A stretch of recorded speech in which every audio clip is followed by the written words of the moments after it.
श्रीमन्महागणाधिपतये नमः। श्री सरस्वत्यै नमः। श्री गुरुभ्यो नमः।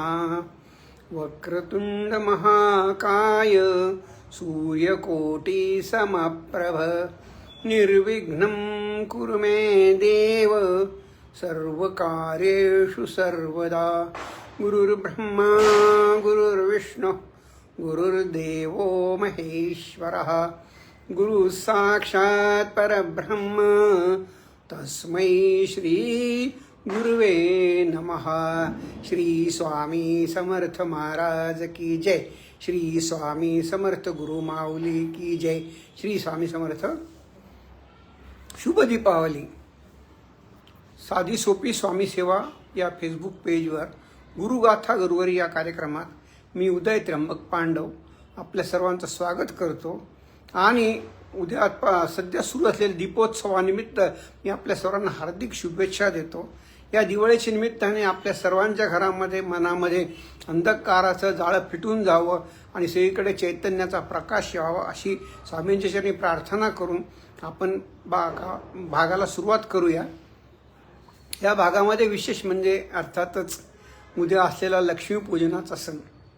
संपूर्ण भारतवर्षामध्ये आपल्या हिंदू संस्कृतीमध्ये अनेक सणांचं महत्त्व सांगितलेलं आहे आणि त्या वेळेला प्रत्येकजण आपल्या आपल्या प्रथा परंपरा रीती रिवाज आपले जे काही असतील त्यानुसार सण हे साजरे केले जातात। वेगवेगळ्या भागामध्ये वेगळे सण साजरे केले जातात, परंतु हा हा एकच प्रसंग असा आहे या संपूर्ण भारतवर्षामध्ये एक अतिशय विशिष्ट असे चैतन्य उत्साह आनंदाने साजरा केला जातो। याला अनेक कारणं आहेत। धार्मिक कारणाबरोबरच या काळामध्ये ऋतूने जे आहे ते बदल व्हायला सुरुवात झालेली असते। शरद ऋतू सुरू होऊन गेलेला असतो आणि पाऊस जे ते परतीचा पाऊस देखील वापस गेला आहे। आता थंडी पडायला सुरुवात झाली आहे। अशा पहाटेच्या गोडगोड थंडीमध्ये अभ्यंग स्नानाने दीपोत्सवाला सुरुवात होते आणि त्या सर्वांच्या पाठीमागे ज्या धार्मिक प्रथा परंपरा आहेत त्या सगळ्यांना एक शास्त्रीय पार्श्वभूमी आहे। या पार्श्वभूमीवरती हा सण आपण सगळेजण आनंदाने साजरा करतो।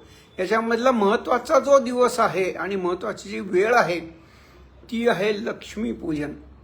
आणि परमपूज्य गुरुमाऊली दिंडोरी दरबार मोरे दादांच्या प्रयत्नातनं ह्या सणाचं महत्त्व सर्वसामान्यांपर्यंत मंत्र तंत्र यंत्रासह समजून सांगितलेलं आहे।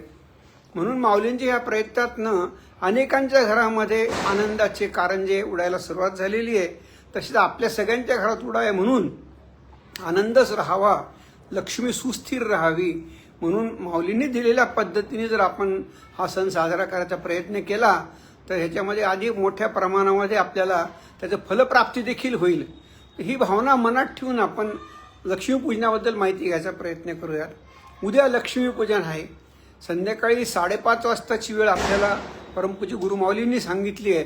त्याचं कारण हे की संध्याकाळी 5:30 म्हणजे प्रदोष काळ, सूर्यास्ताच्या काही वेळ आधी आणि काही वेळ नंतरचा जो काळ आहे त्याला प्रदोष पर्वणी म्हणतात। या विशेष पर्वणीमध्ये ही लक्ष्मीची पूजा करायची आहे।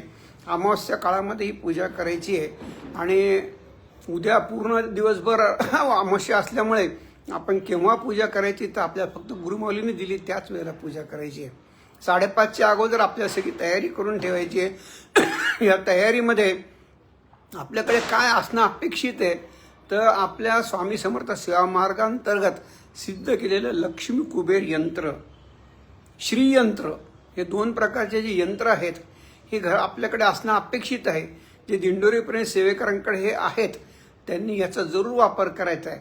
परंतु काही कारणास्तव आपल्याकडे नसेल तर सेवा करू नये असं नाही, सेवा निश्चित करायची आहे। तर त्या ठिकाणी आपण सुपारीचा वापर करायचा आहे आणि त्याची मांडणी कशी करायची, त्याचा विधी कसा करायचा याची सविस्तर माहिती दरवर्षीच परमपूज्य गुरुमाऊली आपल्यापर्यंत पोहोचवत असतात मासिकाच्या माध्यमातून। त्या मासिकामध्ये मांडणीचा विधी दिलेला आहे। या मांडणीच्या विधीमधल्या महत्त्वाच्या गोष्टी आहेत त्याच्यावरती आपल्याला आज प्रकाश टाकायचा आहे। पहिली गोष्ट म्हणजे पूजेला सुरुवात करण्याच्या अगोदर साहित्य सगळं काढून ठेवायचं आहे काढून ठेवल्यानंतर सगळी तयारी झाल्या सगळ्यात प्रथम तुलसी पूजन करायचं आहे. कारण की विष्णूला काय प्रिय आहे तर तुळस प्रिय आहे. आणि तुळशीचं वृंदावन जे आहे त्याचं एक विशिष्ट महत्त्व वैष्णवांमध्ये आहे. त्या तुळशीच्या पूजनाने याला सुरुवात करायची. तुळशीचं पूजन केल्यानंतर लक्ष्मी, आपलं संस्कृती इतकी श्रेष्ठ आहे की जे लोकांना नको वाटणारी गोष्ट आहे त्याच्यात आम्ही लक्ष्मी बघतो. त्याला म्हणतात केरसुनी किंवा ज्याला जुन्या काळात झाडू म्हणत असत. आपल्या जुन्या पद्धती कुंचा किंवा प्लास्टिकचा नव्हे तर आपली जे ते विशिष्ट प्रकारचे गवत असतं त्यापासून बनवली ही जी केरसुनी आहे त्या केरसुनीचं देखील ह्या लक्ष्मीपूजनामध्ये महत्त्व आहे. मांडणीमध्ये दिल्यानुसार आपल्याला काय करायचं आहे की ही जी लक्ष्मी आहे ही आपल्याला घरामध्ये आणायची आहे आणि ती त्या ठिकाणी जे स्वस्तिक काढलेलं आहे चौरंगावर म्हणा, पाटावर म्हणा, वस्त्रावर म्हणा किंवा त्याच्यासाठी जागा तयार करून तिथे ठेवलेली असेल तर त्याच्यावरती ही लक्ष्मी आपण ठेवायची आहे.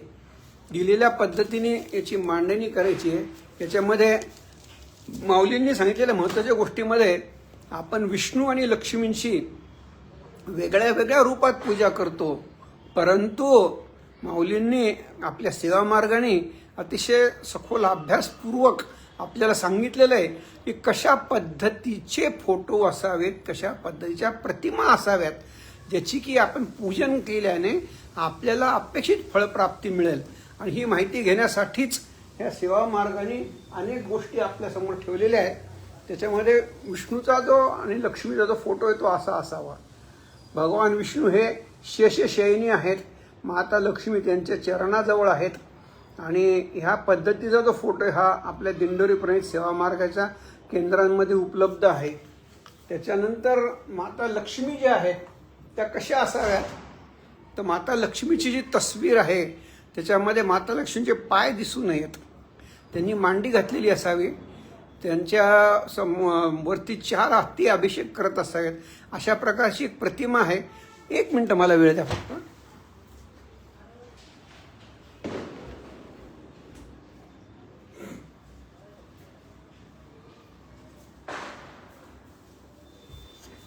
ही अशा पद्धतीची जी लक्ष्मीची प्रतिमा आहे ही पूजनीय आहे आपल्या सर्वसामान्यांसाठी.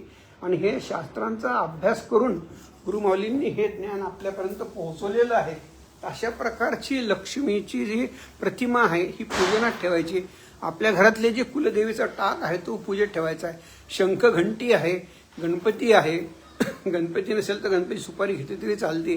अशा प्रकारे सगळी तयारी करून पर्वणी काळामध्ये पूजा करायची. त्या ठिकाणी दिवाळीच्या फराळाचा नैवेद्य आहे, पुरणपोळीचा नैवेद्य आहे, साळीच्या लाह्या, बत्तासे, पेढे यांचा नैवेद्य आहे.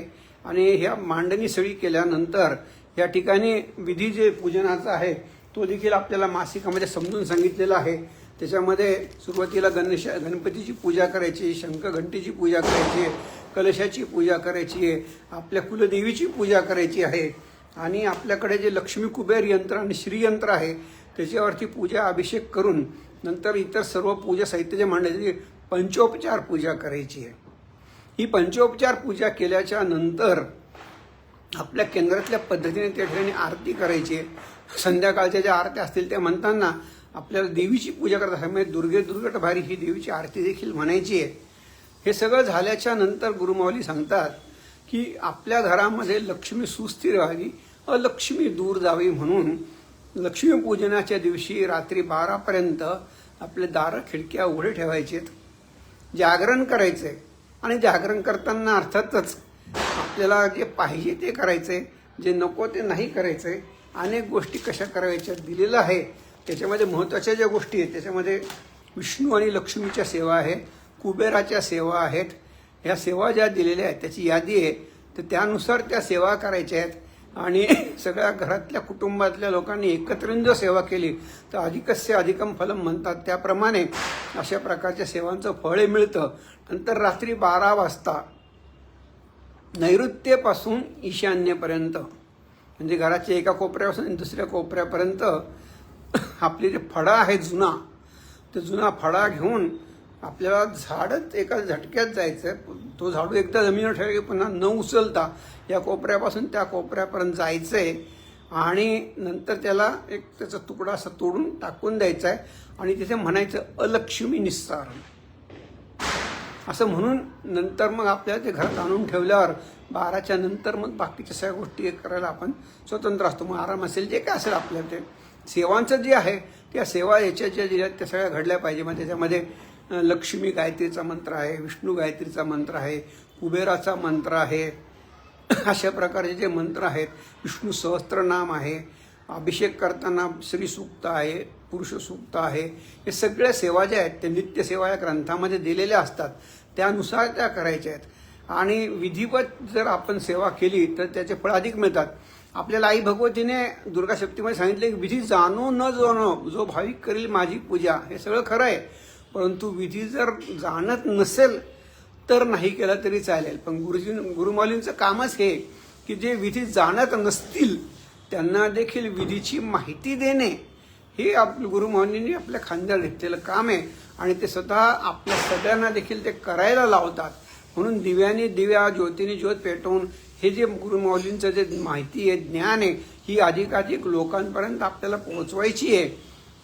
आणि त्यासाठी आपल्याला देखील एक छोटंसं काम करायचं आहे की हा जो व्हिडिओ आहे हा आपल्याला बघायचा आहे, काळजीपूर्वक बघायचा आहे. त्याच्यामध्ये जी माहिती दिली आहे ती समजून घ्यायचा प्रयत्न करायचा आहे. आपल्याला याच्यात काही अडचण वाटत असेल तर आपण कॉमेंट्समध्ये ते लिहून मला विचारू शकतात. माझ्या मतीनुसार मी त्याचं उत्तर द्यायचा प्रयत्न करेल. तर एखाद्या प्रश्नाचं उत्तर कदाचित माझ्याकडे नसेल तर मी दुसऱ्यांकडे घेऊन आपल्यापर्यंत निश्चित पोहोचवायचा प्रयत्न करीन. पण दिलेल्या पद्धतीनुसार करायचा अधिकाधिक प्रयत्न करावा. आमचा अनुभव असा आहे की ज्या महापासून या दिंडोरी पुणेत मार्गाने सांगितलेल्या पद्धतीने सेवा करायला सुरुवात केली आहे तेव्हापासून लक्ष्मी सुस्थिर होत चाललेली आहे. आणि आपला जो संकल्प असतो की अप्राप्त लक्ष्मी प्राप्त्यर्थम, प्राप्त लक्ष्मी चिरकाल स्थैर्यार्थम, हा आपण संकल्प करतो पूजा करताना. म्हणजे लक्ष्मी प्राप्त झालेली नाहीये, ती प्राप्त व्हावी. आणि प्राप्त झालेली लक्ष्मी ती चिरकाळ, ती सुस्थिर आपल्याकडे राहावी. लक्ष्मीचं नावच चंचल आहे, लक्ष्मीचं नावच चपल आहे. म्हणजे ती चपळ आहे, चंचल आहे, थांबायला तयार नसते. म्हणून आपल्याला तिथे मांडी घालून बसलेल्या, ते कमळामध्ये मांडी घालून बसलेली पूजा करायची आहे. त्याचं खूप मोठं विज्ञान सगळं आपल्याला समजून घ्यायचं आहे. आणि अशा पद्धतीने पूजा करून आपल्याला प्रपंच आणि परमार्थतेने सोगम मजलागी जे महाराजांनी सांगितलेलं आहे त्या दिशेने वाटचाल करायची आहे. सगळ्यांनी या पद्धतीने प्रयत्न करावा. फक्त एक छोटीशी मदत आणखीन करावी, हा व्हिडिओ आपण शेअर नक्की करावा. इतरांना देखील ही माहिती पोहोचवायसाठी मला मदत करावी. गुरुमाऊलींच्या या कार्यात एवढा आपला सहभाग अपेक्षित आहे. घड्याळीकडे बघता वाणीला विराम देऊयात. श्री स्वामी समर्थ. गुरुर् ब्रह्मा गुरुर्विष्णू गुरुर्देवो महेश्वरः, गुरु साक्षात् परब्रह्म तस्मै श्री गुरुवे नमः. श्री स्वामी समर्थ महाराज की जय. श्री स्वामी समर्थ गुरुमाऊली की जय. श्री स्वामी समर्थ.